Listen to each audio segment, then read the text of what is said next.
नमस्कार, मैं वेद प्रकाश। धाकड़ media group में आपका हार्दिक स्वागत है, अभिनंदन है। और इस वक्त मौजूद हम चरखी दादरी में, और आज आपकी एक मुलाकात करवाएंगे। हमारे साथ खास शख्सियत मौजूद है जिनका नाम है, बाबूजी के नाम से फेमस है, गणपत राय जी, जो दादरी के 3 बार विधायक रह चुके हैं। सर, स्वागत है धाकड़ है हरियाणा। धन्यवाद। बाबूजी, आज हम बात करते हैं आज की राजनीति और आपके दौर की जो राजनीति में कितना अंतर आया है। भाई, हम तो 67 में इस राजनीति में आ गए थे, एमएलए बना था मैं। उन दिनों की राजनीति और आज की राजनीति में तो जमीन आसमान का फर्क है, सब तरह से। एक तो उस वक्त जो मोरल वैल्यूज हुआ करती ना, नैतिकता होती थी, वो थी उस वक्त। अब राजनीतिक नैतिकता बिल्कुल नहीं रही है और आपाधापी माच रही है। लूट खसूट का जमाना है, मन में आओ उसी तरह से पलटी मार जाओ, ये वक्त है। अब उस वक्त थोड़ी मतलब आदमियों में और खासकर राजनीति जो हुआ करते, राजनीति में हिस्सा लेने वाले, उनमें थोड़ा सा वो था, फर्क था, दृढ़ता थी। था तो उस वक्त भी गड़बड़ी बहुत तो नहीं थी, थोड़ी थी। तो ये था। तो 1967 में पहली बार विधायक बने आप दादरी से। जी हाँ। तो बात करते हैं राजनीति में। तो राजनीति में किस प्रकार से आपका आना हुआ? राजनीति में तो मैं देखो, मैं ला कर गया था, मैंने एलएलबी दिल्ली यूनिवर्सिटी से, और कुछ समय के लिए मैंने नौकरी, सरकारी नौकरी भी करनी पड़ी। तो वहीं पर मेरा विचार था शुरू से ही, कॉलेज के दिनों से भी और वैसे भी सर्विस में रहते हुए भी, कि मैंने भाई पब्लिक में जाना है, जनता की सेवा करनी है। और वो सेवा राजनीति में रह करके ही की जा सकती है, ये मेरा उद्देश्य था। तो कौन सी नौकरी में आप गए थे और कहां पर पोस्टिंग हुई थी, कितने साल नौकरी करी आप? ये पुरानी बात है भाई, मैं बीए करके यहाँ से सन 1958 में दिल्ली चला गया। अच्छा अच्छा। मेरी घर की आर्थिक हालत अच्छी नहीं थी, मैं गरीबी में पला और गरीबी में पढ़ा। तो मेरे पेरेंट्स भी यानी साधारण आदमी हुआ करते थे, और उनका मतलब साधारण ही काम था। तो मेरे ऊपर उनकी आशा थी कि भाई पढ़ाई करके और नौकरी करे, उससे फिर हमारा भरण पोषण हो। तो मैंने उस लिहाज से वहाँ पर जा करके दिल्ली में शुरू में ही मेरे को रेलवे की, नॉर्दर्न रेलवे की नौकरी मिली थी, क्लर्क की। तो वो मैंने साल डेढ़ साल की थी। उसके पश्चात मुझे ministry of works, housing and supply, उसमें यूडीसी की यानी अपर डिवीजन क्लर्क की नौकरी मिल गई। तो मैंने वहां ज्वाइन कर लिया। तो उसमें फिर मैं रहते हुए मैंने एलएलबी की पढ़ाई की दिल्ली यूनिवर्सिटी से, वो पास कर ली। तो उसके पास करने के बाद मैंने सोचा भाई ठीक है, अब तेरा मतलब रास्ता खुल गया है। और मैं दादरी आकर के यहाँ पर मैंने पंजाब हरियाणा हाई कोर्ट में एनरोल करवा लिया एज एडवोकेट। और मैंने फिर राजनीतिक जीवन शुरू कर दिया। मैं तो कुछ ही समय के लिए कोर्ट्स में गया था, बल्कि यूं कहो कि ना के बराबर ही थी वो बात। उसी वक्त हरियाणा पंजाब अलग हो गए, दोनों अलग स्टेट बन गई। और सन 66 में और 67 में जो था, शुरू में ही जनवरी फरवरी में यहाँ चुनाव घोषित हो गए। तो मेरे दिमाग में तो थी ये बात कि मैंने तो राजनीति में रह करके सेवा कर सकता हूँ मैं लोगों की भी, और मेरा ये विचार भी था कि मैं राजनीति में आऊं। तो मैं यहाँ पर फिर उस हिसाब से मैंने काम करना शुरू कर दिया कि चुनाव लड़ना है। तो उन तो बाबूजी फिर टिकट किस तरह मिली? हाँ, टिकट की भी एक कहानी ऐसे है कि ये हल्का दादरी हल्का रिजर्व हल्का होता था उस वक्त। अच्छा। तो रामकिशन गुप्ता जी जो यानी यहाँ वो कांग्रेस के प्रधान हुआ करते थे उन दिनों में। तो उन्होंने पता लगा कि भाई इस तरह का एक नौजवान लड़का आया है यहाँ पर और वकालत करता है, और वो उसके दिमाग में चुनाव लड़ने की भी बात है, तो वो खुद भी पार्लियामेंट का चुनाव लड़ना चाहते थे। तो उन्होंने सोची कि भाई क्योंकि 9 हल्के थे उस वक्त पार्लियामेंट्री उसमें कॉन्स्टिट्यूएंसी में 9 थे या 9 ही थे, 9 थे या 10 थे ऐसे थे।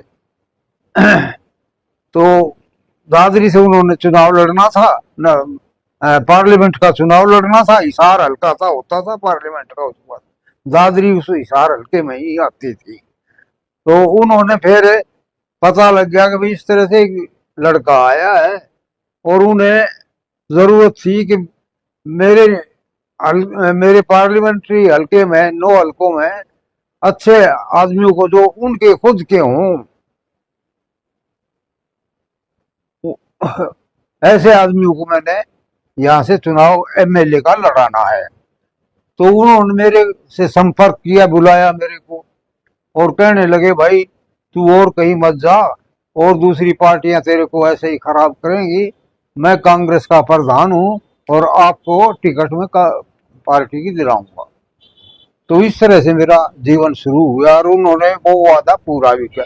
मैंने उनसे कह दिया था, मैंने कहा गुप्ता जी देखो मैंने चुनाव लड़ना है शर्तिया, और अगर आप टिकट दिलवा दो मेरे को, दिलवाओ तो मेरे से बात करियो, ना तो मैं आप मेरे को खराब मत करना।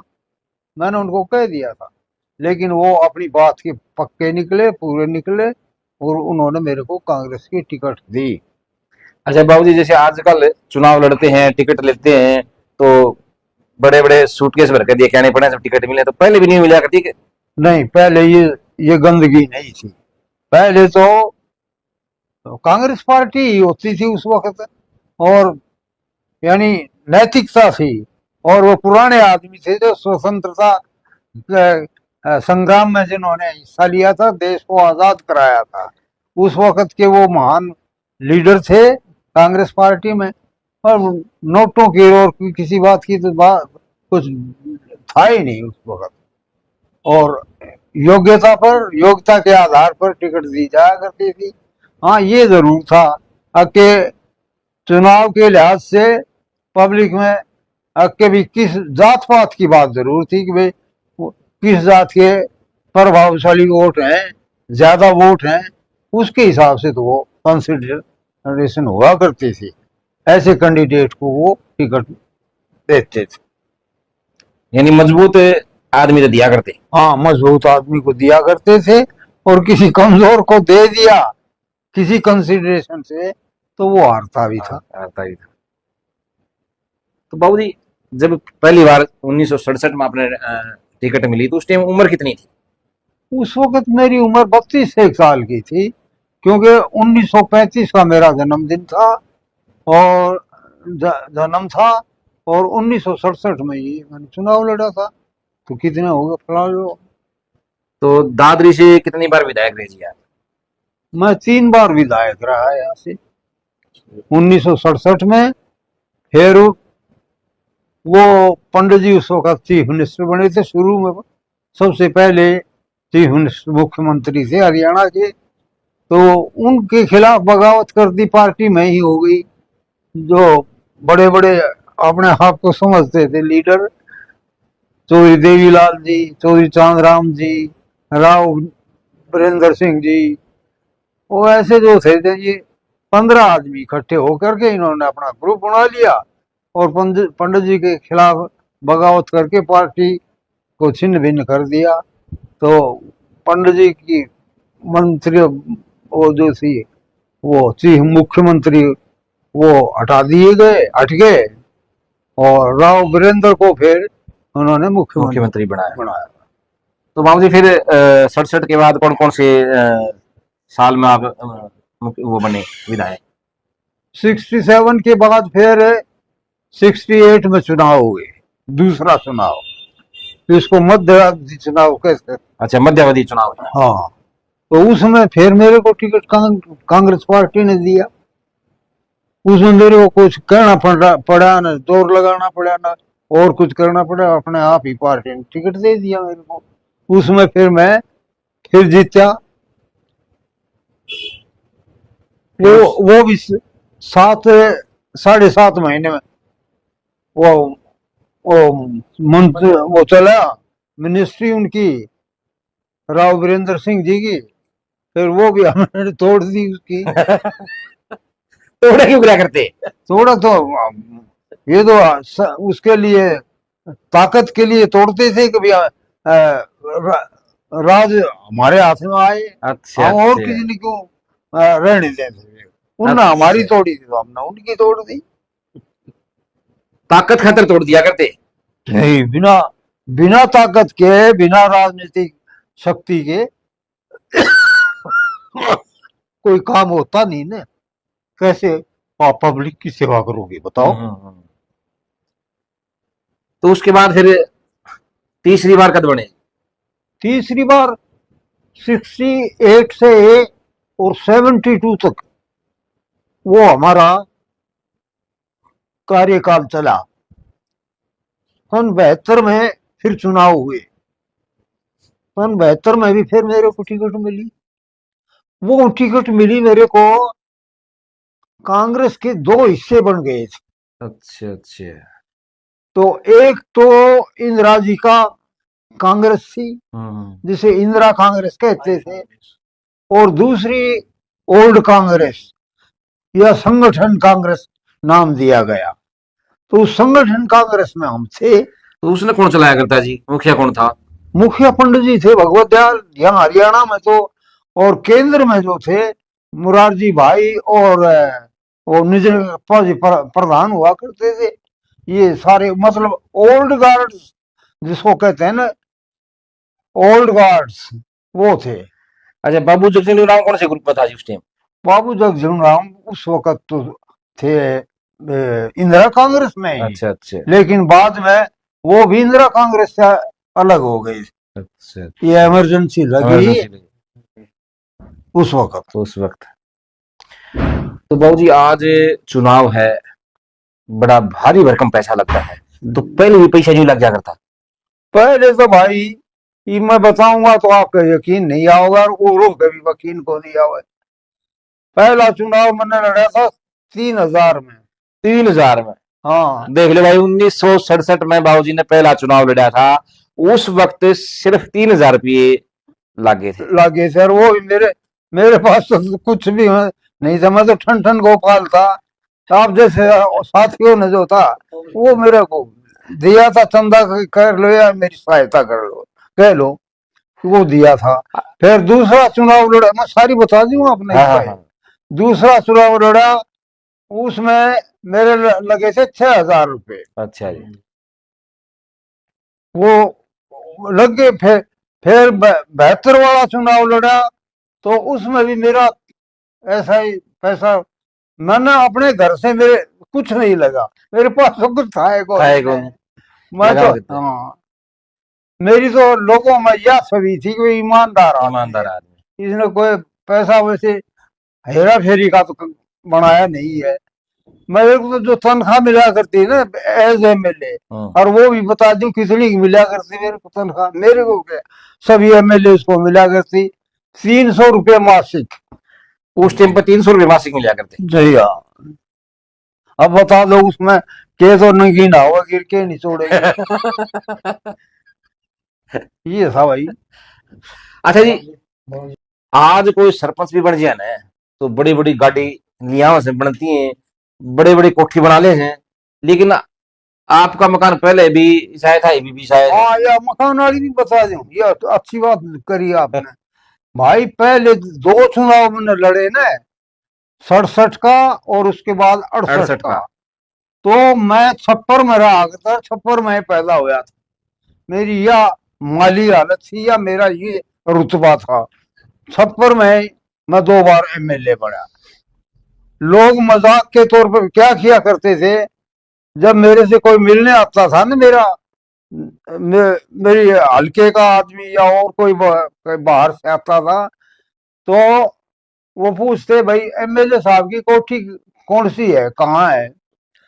तो उनमें से जो है जिससे पूछा करता वो आदमी वो पकड़ के ले जाया करता और उसको मेरे छप्पर का आगे खड़े कर दिया करते, बोले याद है भाई। हाँ। तो मेरी ये हालत थी भाई, देख लो। तो फिर ये मकान कब बनाया जी? हाँ, ये मकान की बता दी। सन 70 में या 71 में ये मैंने एक जमीन का टुकड़ा ले लिया था। मेरे मित्र होते थे एक नवल सिंह, उसका उसका हिस्सा था इस नंबर में। तो वो कर लगा भाई मैं तो ना ये जमीन दे देता हूँ और तू ले ले इसने। तो मैं कहा भाई मेरे पास पैसे तो है नहीं। बोला पैसा ही कोई बात नहीं, तुम मैंने 1000 रुपये देते। तो 1000 रुपये में ये उस आदमी ने, उस मेरे साथी भाई ने ये जमीन मेरे को दी थी। तो ये जो था उस वक्त यहाँ पर कुछ भी यहाँ पर उबड़ खाबड़ ये खाई होती थी 20 फुट गहरी, और यहाँ पर जो होड़ होता था सुनसान, कुछ पे यहाँ पर वो नहीं थी, रहायश नहीं थी किसी, कुछ भी कोई मकान नहीं था।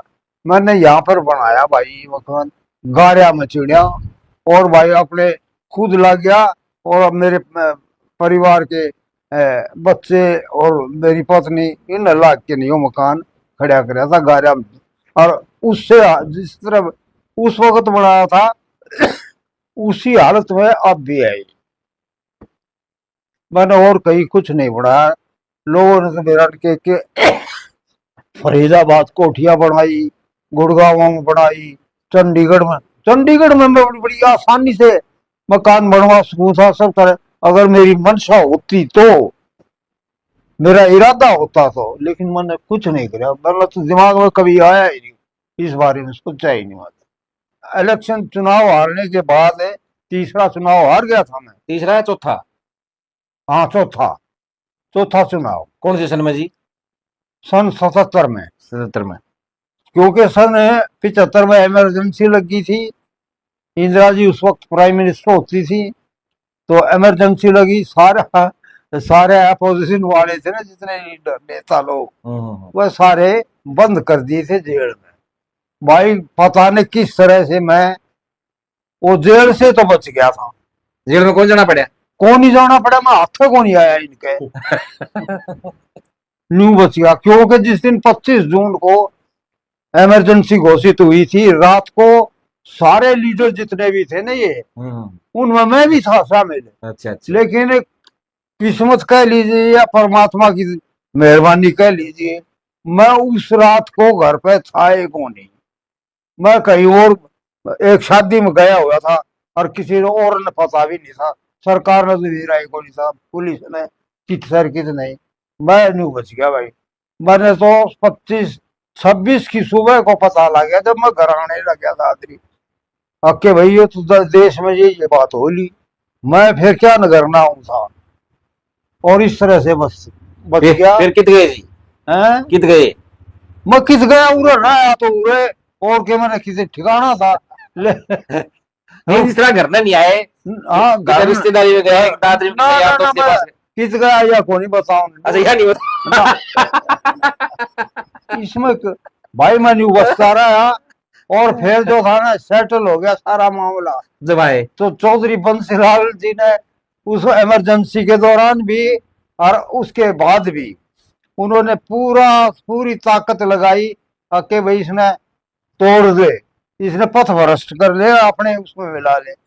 भाई वो तो सारे काबू में आ गए उसके, और उसके कोई मंत्री बन गया और कोई चेयरमैन बन गया और कोई कुछ बन गया। उसने मेरे ऊपर सारी ताकत लगाई थी।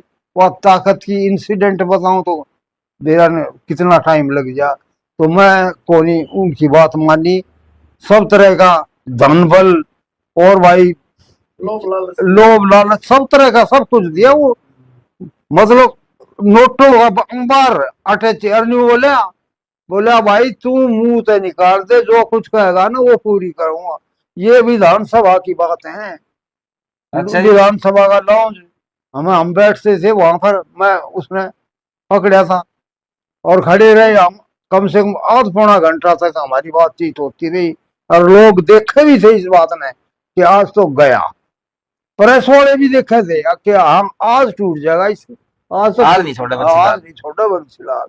अनु कहता, नु बोला बोला मुंह तो निकाल दे कि इतना चाहिए, मंत्री पद चाहिए तो डिप्टी चीफ मिनिस्टर, और भाई वैसे और भी कुछ मांगता हो तो भाई बता दे। मैं बोला बनाओगा मन की मी, बोले हाँ बनाऊंगा। तो मैं खाऊंगा तो चीफ मिनिस्टर बनूंगा, बना दे। फिर वो बोले है क्या? बस फिर उसके बाद हमारा हिसाब किताब हो लिया। तो ये आ जाए बताओ। बहुत ही बड़ी अपनी जिंदगी के अहम दिन बताए। तो बाबूजी आप लोगों ने एक संस्था का गठन किया था 1971-72 में, एक जमीन ली थी श्री रविदास सेवा आश्रम, उसके बारे में बातचीत करेंगे। तो यह आप लोगों ने बड़ी मेहनत के साथ एक एक पैसा जोड़कर पूरे समाज ने और ये जमीन ली थी। फिर ये रोड़ा किस तरह हट गया? रोड़ा किस तरह हट गया, वो बात ये थी कि वो जमीन जो ली थी और ये संस्था बनाई थी रविदास सेवा आश्रम, तो उस वक्त के पुराने हमारे समाज के लोग, समाज के नेता होते थे, हमने सब ने मिल के बनाई थी। उसमें मैं भी था भाई, उसका संविधान बनाने में भी और भी। तो उसमें ये था जैसे आपने कहा कि भी मतलब सब नहीं अपनी अपनी उसके मुताबिक, हैसियत के मुताबिक पैसे दिए थे उसमें। मैंने तो यहाँ तक थी मेरी बात, मैंने वैसे पैसे दिए थे जैसी मेरी औकात थी। और जो मैं एमएलए बना उस वक्त मेरे गले में भाइयों ने या साथियों ने, वर्करों ने मेरे गले में नोटों की माला डाली थी। वो जितना वो इतना मन पता है मुझे, अब भी याद आती है वो बात। वो सारे उतार के इस संस्था में दे दिए थे। बहुत बड़ी बात है बताई बाबूजी ने भाई। लोग जब माला डालने से किसी नेता के, तो वो जब अपनी गाड़ी में टेक ले से, लेकिन बाबूजी ने जितनी भी माला डली वो सारी समाज को समर्पित कर दी। बहुत बड़ी बात है। बस ये मेरे भावना थी भी मेरे अंदर, पैसे का तो मेरे कोई था ही नहीं, लालच नहीं था मेरे। तो वो तो हुआ ऐसा। अब उसके बाद जो था मैं एमएलए बन गया।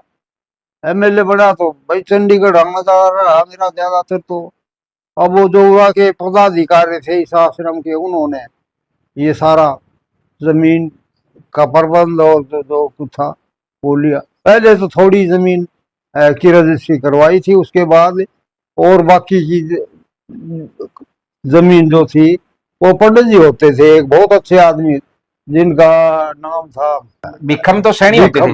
भिखम सैनी नहीं थे, ये गलत पंडित जी थे। फिर इसके ऊपर जो ये रामकृष्ण गुप्ता जी ने वो सारा मामला बिगाड़ दिया भाई। इस जमीन को अपने उसमें कर लिया, कब्जे में। हाँ, तो और फिर मुकदमा करवा दिया इस पे जमीन पे आके। ये तो रजिस्ट्री जो है ना फर्जी है। और फर्जी किस तरह है, मेरे दस्तखत थे गवाह के उस रजिस्ट्री पर। वो मुकदमा चला कोर्ट में, और कोर्ट ने जो था ना गवाह जो था मैंने पेश हुआ उसमें, तो मेरी गवाही के ऊपर वो रजिस्ट्री सही साबित हुई और इस संस्था के हक में फैसला हुआ। ये कहानी है इसकी। उसके बाद तो सारा मामला बिगड़ता चला गया। यानी उसकी मैंने एमएलए होता था उस वक्त, मैंने इसकी पैमाइश करवाई और संस्था वालों को ये इनको कहा, साथियों को, कि भाई अब इसके अंदर आप चार दीवारी कर लो। यहाँ कुछ भी नहीं था, ये कॉलेज की भी ये हॉस्टल वगैरह और ये एपीजे स्कूल है, कुछ नहीं होता था उस वक्त। जनता कॉलेज था, कोरी जमीन पड़ी थी। मखा अब इसको काबू में कर लो, लेकिन इन्हें वो काबू में नहीं करी। फिर गुप्ता जी ने क्या किया कि ये बहका लिए बेचारे, और ये उसके बहकावे में आ गए। कहने लगा, अरे तुम यहाँ क्यों सिर्फ अटक रहे हो, इस जमीन पर, ये झगड़े की जमीन है, लाओ मैं तुम्हें एक अच्छी जगह पर इसके बदले में जमीन दे देता हूँ। और वो सड़क के ऊपर है, सड़क लगती है वहां पर। तो ये उसके उनके उसमें बहकावे में आ गए। मैंने फिर भी इनको ये कहा, मैंने कहा भाई ये मामला देखो, ये जमीन आपको दूसरी जगह दी जा रही है, इसमें या तो ट्रांसफर ऑफ प्रॉपर्टी एक्ट के तहत आपके नाम मतलब वो ट्रांसफर की जाए, इसका लिखित पढ़ता हो, इसके डॉक्यूमेंट बने तो कर रही हो, नहीं तो तुम पछताओगे। मैंने पता है, मैंने कहा जिस तरह से ये हेरा फेरी हो रही है, लेकिन इन्होंने कुछ ध्यान नहीं दिया उसके ऊपर। और वो जगह इनको नाप के दी उस सड़क पे, ये स्टेडियम है इसके पास थी वो जमीन, उस पर नाप दी। और भाई इन्होंने जो था ना, संस्था वालों ने उसकी नींव खोद दी और नीम के पत्थर वगैरह डाल दिए। और अपने कृपाराम पूनिया जी को, जो उस वक्त IAS ऑफिसर होते थे और अच्छी पोजीशन में थे, मैंने ये पता नहीं कौन से महकमे में, लेकिन उनका रुतबा था उस वक्त, उनको यहाँ पर बुला लिया उद्घाटन करने के लिए। वो उनके नाम का पत्थर लग गया संगमरमर का। वो जिसकी जमीन थी उसको पता चला कि भाई इस पर तो कब्जा करें, ये कर लिया है, उसमें आया और वो पत्थर भी उखाड़ के पता नहीं कहाँ फेंक गया, और वो नीम नाम थी वो डिसमिस कर दी, सारी मिटा दी। तो ये बड़ी बात है। उसके बाद फिर ये APJ स्कूल वालों ने इन कब्जा कर लिया। इसकी पैमाइश मैंने करवाई, हमने करवाई सबने मिल करके।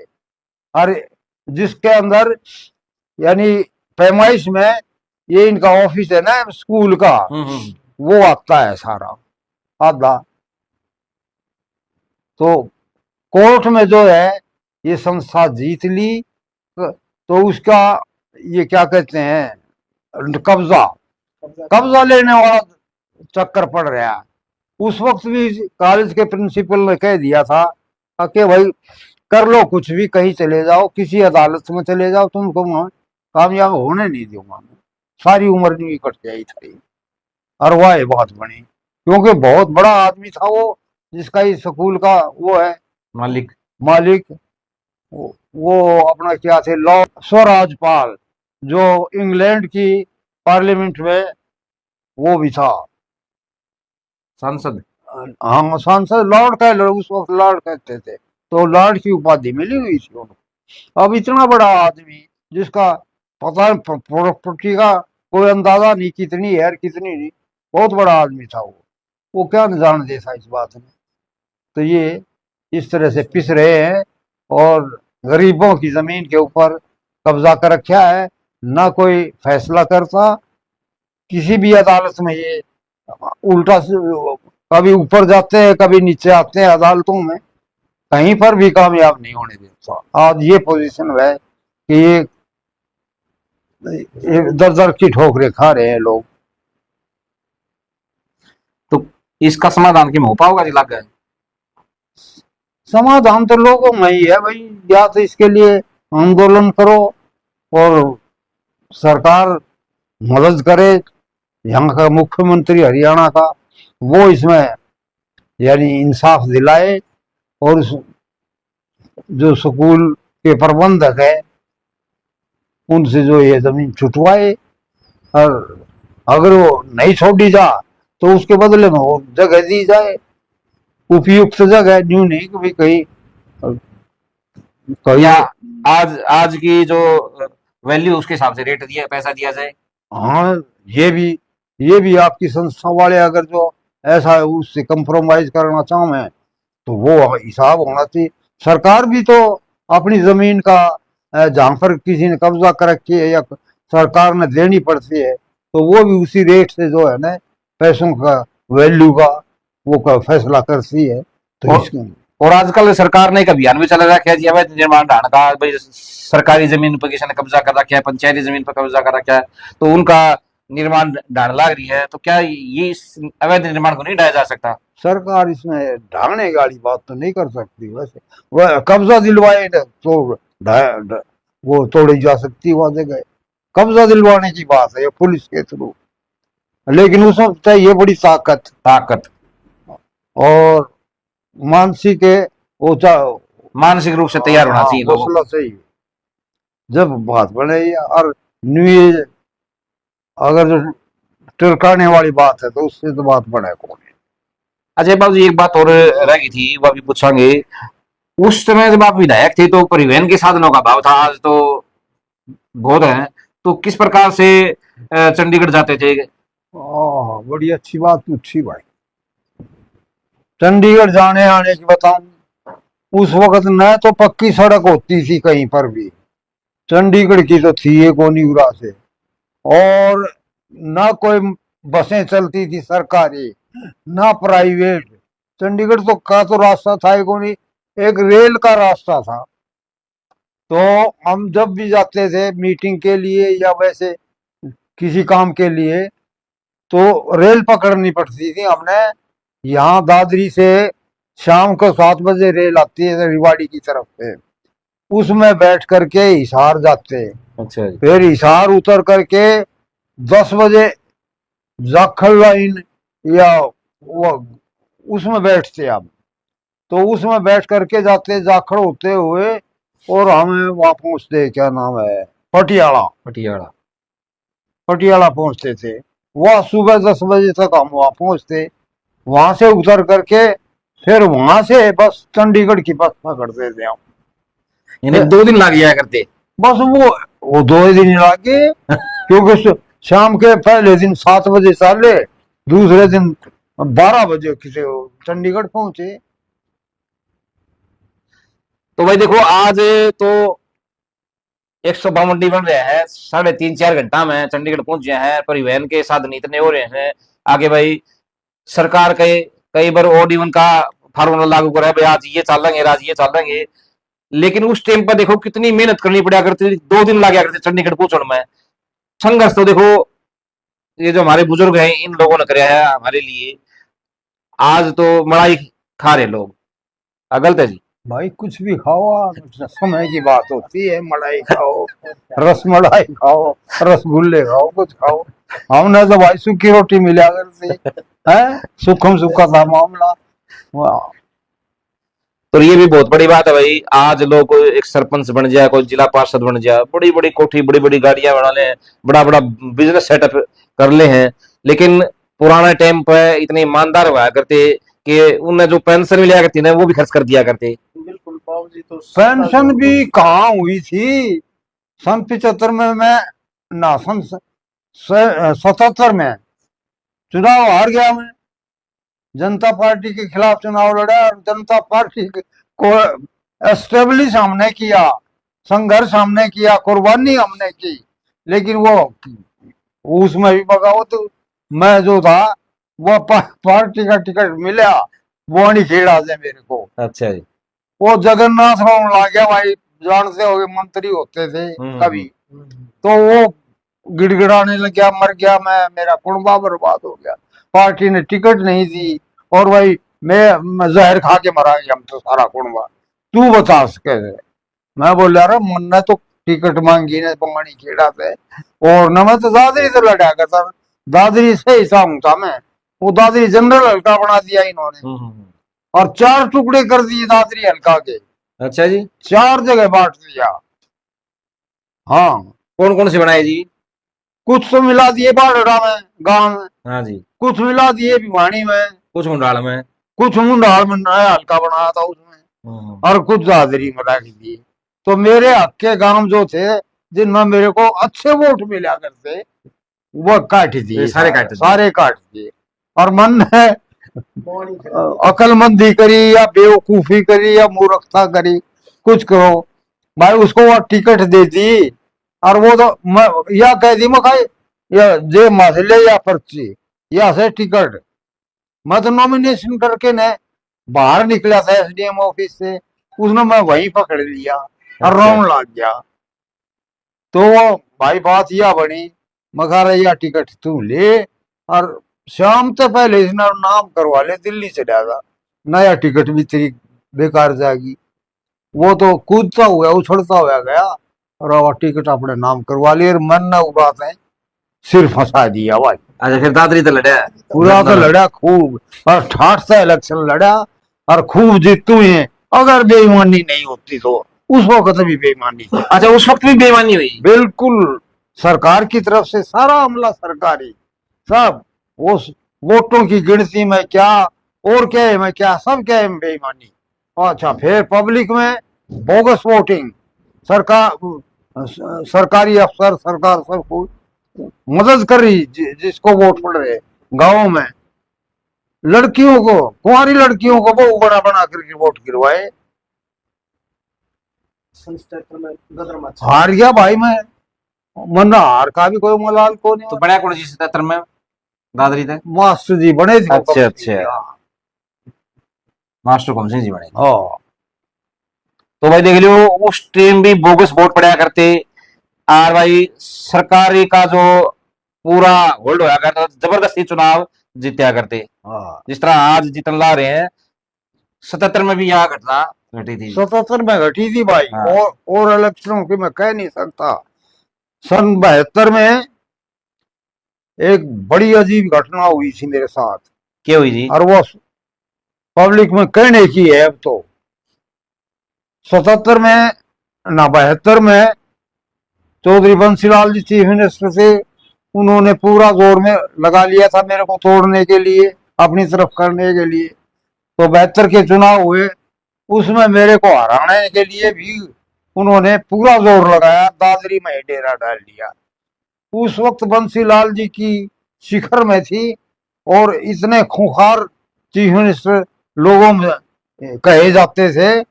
आके जब निकलते थे ना यहाँ से और आदमी रास्ते यहाँ से खड़े हों साइड में, तो जब वो निकलते थे ऊपर पीछे को गिरने के लिए हो जाते थे। वो वाक़ा मैं बता रहा हूँ। जब सन 72 में गिनती चल रही थी ना, तो यहाँ पर एसडीएम रिटर्निंग ऑफिसर अपने जैन साहब हुआ करते थे। उनका नाम देखो अभी उधर गया, जैन जैन साहब होते थे। उस अपने लाला मुंशी राम जी के दामाद, या हमारे दादरी के दामाद थे वो। अच्छा जी। बड़े ईमानदार अफसर थे, बहुत ईमानदार। और वो भी किसी तरह का वो नहीं करते थे समझौता, अपनी ईमानदारी से। तो गिनती चल रही थी, चौधरी बंसीलाल ने बार बार टेलीफोन करें उनको आके इसको हराओ, और ये जो कैंडिडेट है कांग्रेस का, मतलब अपना हरनाम सिंह, इसको जिता डिक्लेयर कर दो।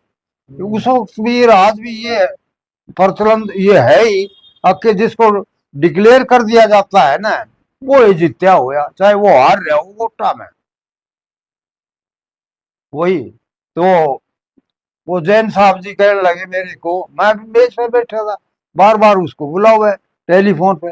टेलीफोन जीप में था उनका, पुलिस की जीप थी उसमें। तो कहने लगे देखो मेरे को ये बार बार दबाव डाल रहे हैं और आपको हराने के लिए कह रहे हैं। उन ईमानदारी देखो उनकी और उनका हौसला देखो।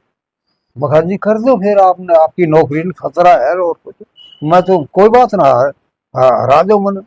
वो बोले नहीं मैं ऐसा नहीं कर सकता। जीवन सिंह जैन नाम था उनका। जीवन सिंह। हाँ, उनकी कोठी अब भी है जो सरकार ने दी थी।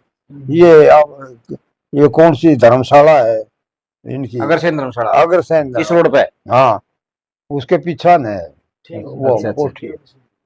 इतना ईमानदार आदमी था वो।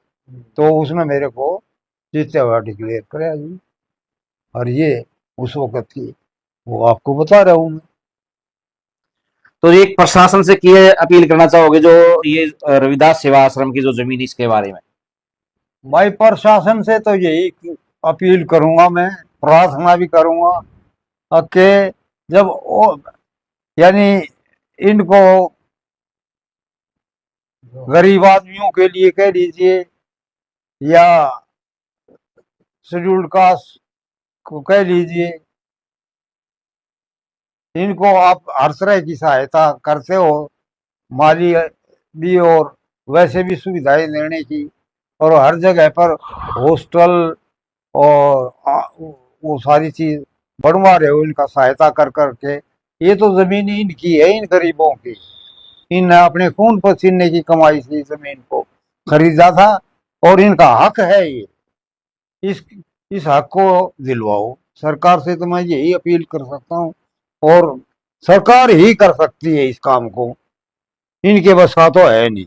इन तो 50-55 साल हो गए, मुझे नहीं पता इस बात का, 50-55 साल से ये लड़ते आ रहे हैं, संघर्ष कर रहे हैं, लेकिन इनकी पार नहीं जाने दे। वो आदमी शक्तिशाली है, तो किसी तरह से भी हो, ये इनके इन प्रकार जिस तरह से इनका हक बनता है, कानूनी तौर से भी और नैतिक तौर से भी, इनको ये जमीन इनकी दी जाए, दिलवाई जाए। मैं तो यही प्रार्थना करूंगा, और कर सकते हैं। अब तो भाई शिखर बसट है सरकार की, पार्टी की, और सब कहेंगे। जब औरों को तुम इतना खुले दिल से मदद कर रहे हो, तो इनने क्या कर दिया? इनको तो दिलवा। वोटों की कंसिडरेशन नहीं है, वोट तो ये आपको ही देंगे अगर मदद कर दे। वो ये मैं ये कह रहा हूँ, इनको भी कह रहा हूँ और आपको भी कह रहा हूँ। हालांकि मेरी विचारधारा कुछ भी हो, लेकिन इस बारे में जो है ना, आप इनकी मदद कीजिए, आप ये आपकी मदद कर देंगे। आपका भी स्वागत है। क्या कहना चाहेंगे बाबूजी के बारे में? इतने ईमानदार सुलझे हुए इंसान, विधायक कभी देखिए आपने? बाबूजी हमारे इस हलके के आत्मा है। इतने ईमानदार और सरल स्वभाव के विचारधारा के आदमी आज जीवन में पैदा ही नहीं होते। इतने ईमानदार आदमी जो कि एक पुराने मकान में ही रहते हैं, इनने कोई साधारण तरीके से रहते हैं, आज भी संतुष्ट हैं। अगर मन में कोई लोभ लालच नहीं है, आज भी इनके दिमाग में कोई लोभ लालच नहीं है किसी प्रकार का। आज भी बाबूजी एक मतलब इंसान, एज ए इंसान, इंसानियत इनमें कूट कूट भरी है। और ये तो पुराने विचार के आदमी हैं। ये लाल बहादुर शास्त्री की तरह से, लाल बहादुर शास्त्री जैसे फटा हुआ कपड़ा पहन के ताशकंद समझौते में गए थे ना, उसी तरह के आदमी हैं। बहुत ही ईमानदार और सरल स्वभाव के आदमी हैं बाबूजी। इनके दादरी में कोई मुकाबला नहीं है। यहाँ तो बेईमानों की दुकान भरी पड़ी है, तो बाबूजी की तुलना मैं उनसे करना ही नहीं चाहता। इतने ईमानदार आदमी हैं, ऐसे लोग तो बिरले ही मिलते हैं। ये हमारे समाज के बहुत ही सम्मानित व्यक्ति हैं। मैं तो इतना ही कहना चाहता हूँ बाबूजी के बारे में। हम तो धन्य हैं, हमारे समाज में ऐसी हस्तियां आज भी जीवित हैं। हम तो भगवान से कामना करते हैं कि भाई लंबी और उम्र दे इनको। हम 92 साल के हो गए बाबूजी की, तो हम आत्मा से यही अकबर बाबूजी तो लंबे समय तक हमारा साथ देते रहे, और ये तो मिसाल है हमारी। धन्यवाद। धन्यवाद जी। अरुण बोरिया जी कवि भी हैं और गायक भी हैं, बहुमुखी प्रतिभा के धनी हैं। क्या कहना चाहेंगे सर? धन्यवाद भारती जी, आपके चैनल का भी बहुत बहुत धन्यवाद। आज हमारे समाज की एक महान विभूति का जो आपने यहाँ परिचय लिया है, इनका पूरा आपने विद्यार्थी जीवन से लेकर के राजनीतिक जीवन और आज एक वयस्क जीवन, यहाँ तक का सफर आपने बाबूजी का पूछा, और मुझे बड़ी खुशी हुई है। मैं बहुत बैठता है बाबूजी के पास में, कई बार बैठा हूं, लेकिन जो बातें आज बाबूजी ने मुझे बताई है, बहुत ही प्रेरणादायक बातें बताई है। मेरा तो जन्म भी नहीं हुआ था तब से बाबूजी अपने वकालत के क्षेत्र से लेकर के और राजनीति का क्षेत्र तैयार किया इन्होंने अपना। मेरे तो बड़े ताऊजी स्वर्गीय मौजीराम जी, जब मैं यहाँ पर दादरी में आया तो उन्होंने कहा, बेटा वहां पर बाबू गणपत राय जी एमएलए हैं, आप उनके पास जरूर जाना। हालांकि मैं नहीं जानता था उस समय, क्योंकि मैं गवर्नमेंट कॉलेज भिवानी से मैंने एजुकेशन की है। मैं वहां एजुकेशन में बीए में करते हुए मैंने स्टूडेंट यूनियन में भी पार्टिसिपेट किया, वाइस प्रेसिडेंट भी रहा हूं मैं। तो मैंने बाबूजी के बारे में सुना इतना जरूर था कि भाई बाबू गणपत राय। फिर मैं इनसे मिला पहली बार, तो मैंने इनको बताया बाबूजी मैं ऐसे ऐसे उनका भतीजा हूँ मौजी राम जी का। अरे भाई बड़े खुश हुए, भाई मेरे बहुत अच्छे स्पोर्टर, वो भी बहुत अच्छी बात बताया करते। मेरे ताऊ जी भी चंडीगढ़ आते, मेरे पास आते, रुकते, हाल चाल पूछते, सामाजिक गतिविधियों के बारे में पूछते। तो यहाँ मेरे दादरी में आने के बाद मैंने बाबूजी का स्वभाव देखा जो। फिर कौमुदी दैया जी हैं हमारे मित्र, अध्यापक हैं, इनके साथ हमारा लगाव हुआ। फिर घर आना जाना हुआ। अब बाबूजी से इतना तगड़ा लगाव है मेरा, तो मैं इधर से कभी भी जाता हूँ तो एक बार बाबूजी से जरूर मिलूं, बाबूजी से जरूर मिलूं। क्योंकि मुझे क्या है कि इनसे समाज की जो हमारी पुरानी बातें हैं वो जानने के लिए मिलती हैं, और उन बातों को ध्यान में रखते हुए हमें आगे कदम रखने की प्रेरणा मिलती है कि भी जब हमारे बुजुर्गों ने इतना त्याग बलिदान दिया है समाज, पब्लिक, हल्का, प्रदेश के लिए, तो क्यों ना हम ऐसे लोगों से कुछ अच्छी बातें सीखें। मैं जब भी आता हूं बाबूजी मेरे को बहुत अच्छी बातें बताते हैं, बहुत अच्छी अच्छी बातें बताते हैं। तो राजनीति की बात तो अलग है, लेकिन सामाजिक बातें तो ऐसी बताते हैं मुझे, मैं बड़ा कायल हो जाता हूं। और मुझे प्रेरणा भी देते हैं बाबूजी कि भाई मेरे गीत सुनकर के बड़े खुश होते हैं बाबूजी। मैंने अंबेडकर जयंती पे जो अपनी प्रस्तुति दी, मेरी मिसेज श्रीमती मीना भौरिया दादरी के नाम से गायक हैं, तो जब उन्होंने अपनी प्रस्तुति दी और लास्ट में छाप आई अरुण भौरिया, तो बाबूजी एकदम गदगद हो गए और मेरी तरफ ऐसे लपकने लगे। फिर मैं उठा, मैं बाबूजी अरे अरे तू तो छुपा रुस्तम है भाई भौरिया, मुझे तो पता ही नहीं था। मैंने कहा बाबूजी ये सब आपसे ही सीखा है हमने। जब मैं आपके पास आता हूँ, आपसे लेखनी की भी कला मुझे मिली है, तो आप लेखनी की कला भी आपसे मिली है मुझे। जो पुरानी बातें आपने मुझे बताई हैं उनको मैं छंद के माध्यम से उनको और प्रस्तुतिकरण के माध्यम से आपको सुनाना चाहता हूँ। तो बाबूजी बड़े खुश हुए। और अंबेडकर जयंती की तो बाबूजी इतनी बात देखा, अगर भाई भौरिया आपकी बार क्या ले आया है लिख के, क्या करके लाया, तो आपकी बार मुझे पता था बाबूजी की तबीयत ठीक नहीं है, तो मैंने बाबूजी को यही सुनाया कि बाबूजी मैंने आपने जो मुझे प्रेरणा दी वो देखो मैं यही सुना सकता हूँ, शायद आप वहां मंच पे आ पाओ या ना आ पाओ क्योंकि आपकी तबीयत खराब रहती है। तो बाबूजी खातर आज के नई चीज सुनाओगे? बाबूजी के लिए मैं तैयार कर रहा हूं। मैं एक दिन बाबूजी से कुछ पूछ के गया था। एक दिन नहीं, आज की बात कर रहे हैं, आज के सुनाओगे?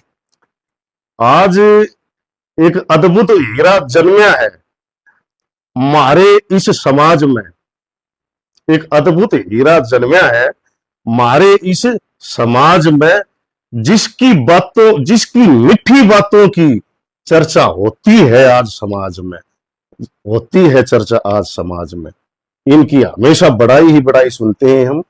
इस हल्के के जो पुराने लोग हैं, इनके वोटर रहे हैं, आज भी वो लोग कहते हैं कि अगर दादरी रिजर्व हल्का आ जाए ना तो हम बाबू गणपत राय जी को भारी बहुमत से जिता सकते हैं। लोगों में इतनी वो है, इनके प्रति लगाव है। चलिए मैं तो एक सामाजिक उत्तरदायित्व इनके प्रति इन्होंने जो मुझे सिखाया है, मैं समाज के प्रति बिल्कुल वफादारी से काम करने की प्रेरणा मुझे बाबूजी से मिली है और वो चलती रहेगी। एक बात और बताऊंगा मैं, आपने जो समिति की रविदास सेवा आश्रम की बात करी, तो लगभग 1 साल पहले एक सभा का आयोजन किया गया। वहां पर कार्यकारिणी के लोगों ने कहा कि भाई चलते हैं बाबूजी के पास, चलते हैं कुछ आर्थिक सहयोग के लिए। हम सब यहां आ जाते हैं, बाबूजी से आग्रह किया जाता है, निवेदन किया जाता है कुछ राशि के लिए, अनुदान के लिए। तो मैं बड़ा अचंभा में पड़ गया। बाबूजी मेरी तरफ देख रहे, मैं बाबूजी की तरफ देख रहा। बाबूजी बोले भाई भौरिया, भाई आप आ गए हो तो लो चेक भर लो जितना भरना है। तो दिल से दान करने वाले, जिन्होंने अपने खून पसीने से गुरु रविदास जी के नाम से आश्रम समिति बना रखी है, इन्होंने अपने खून पसीने से बनाई है। और आज भी इनके अंदर ये मतलब इच्छा है कि भाई जब इन्होंने ये कह दिया भाई ले भाई भौरिया तू अपने हाथ से भर ले। तो ऐसी ऐसी महान विभूतियां कहाँ मिलती हैं। ये समाज के लिए भी समर्पित है और इन्होंने जो संस्था बनाई थी उसके प्रति आज भी समर्पित है। मैं तो ये कहता हूं कि आपका आशीर्वाद हम लोगों पे बना रहे। जो भी समाज में बाधाएं हैं, आपके आशीर्वाद व सहयोग से उनको दूर करने का हम प्रयास करेंगे। धन्यवाद। धन्यवाद। अच्छा बाबूजी, एक बात रह गई थी जो बहुत ही इंपॉर्टेंट थी। 1935 में आपका जन्म हुआ और दिल्ली में शिक्षा दीक्षा आपने ली, दिल्ली में नौकरी भी करी। तो उस दौर में समाज के लिए बाबा साहब डॉक्टर भीमराव अंबेडकर अपने अभियान में जुटे हुए थे। तो क्या कभी उनसे मुलाकात हुई, उनसे कभी कोई? नहीं हुई भाई, नहीं हुई। ना। तो हम तो अपने बस रोजमर्रा की जिंदगी में व्यस्त होते थे। बाबा साहब के उनमें जा नहीं सका मैं। अंबेडकर भवन भी ये बाद में बना था और वो अलीपुर रोड पे रहा करते थे। उस वक्त हमारी इतनी वो थी नहीं आके। मैं तो उनको बहुत महान हस्ती समझता था और थे भी महान भाई। वो मेरे मन में इतना साहस था भी नहीं कि मैं उनके पास जा करके कोई बात करूं। 1956 बल्कि 1956 में तो उनका वो हो गया था, निर्वाण हो गया था। तो 1956 में तो मैं दादरी में था। अच्छा, दादरी। हाँ, दादरी में क्या था, भिवानी था वैस्ट कॉलेज में उस वक्त। तो उस वक्त हमारी इतनी ज्यादा वो नहीं हुई थी, विकसित नहीं हुई थी सोच भी, और मतलब भाग दौड़ भी वो जो थी फैलाव नहीं हुआ था। तो बाबा साहब के पास जाने का मुझे तो अवसर मिला नहीं। सन 56 में जब उनके निधन की खबर फैली देश में, उस वक्त मैंने भी सुनी भाई वो, और मैं भी उसी तरह से मतलब वो हुआ, मायूस तो होना ही था। ये तो बाद में जो है ना, बाबा साहब के बाद में हुए हैं सारा प्रचार प्रसार जो है ना उनके जीवन का, और जो उनकी कार्यकलाप थे उनका, उसके बाद फिर अब हुए हैं। वो अम्बेडकर भवन दिल्ली में था, वहां पर बहुत बड़ा है वो, पचकुया रोड से के पास, करोल बाग में। हाँ, करोल बाग। तो वहां पर जाता था, जितने कार्यक्रम होते थे उस संस्था की तरफ से, उनमें मैं जाया करता था। बाकी उनसे कभी मुलाकात नहीं। मुलाकात। अच्छा बाबूजी, बहुत बहुत धन्यवाद। और धन्यवाद आपका भी, जो आपने इतना समय लगा दिया। तो भाई ये थे हमारे साथ बाबू गणपत राय जी, जो दादरी के 3 बार के विधायक रह चुके हैं, समाज सेवी हैं और ईमानदार। आज की जो राजनीतिक है, जो युवा राजनीति में आना चाहते हैं, तो वो इस वीडियो को जरूर देखें और देखें इन्होंने किस प्रकार से कितना संघर्ष किया, किस प्रकार से संघर्ष करते थे, किस प्रकार से चुनाव लड़ते थे और किस प्रकार से वो आज इस मुकाम पर पहुंचे थे। धन्यवाद, नमस्कार। मैं वेद प्रकाश।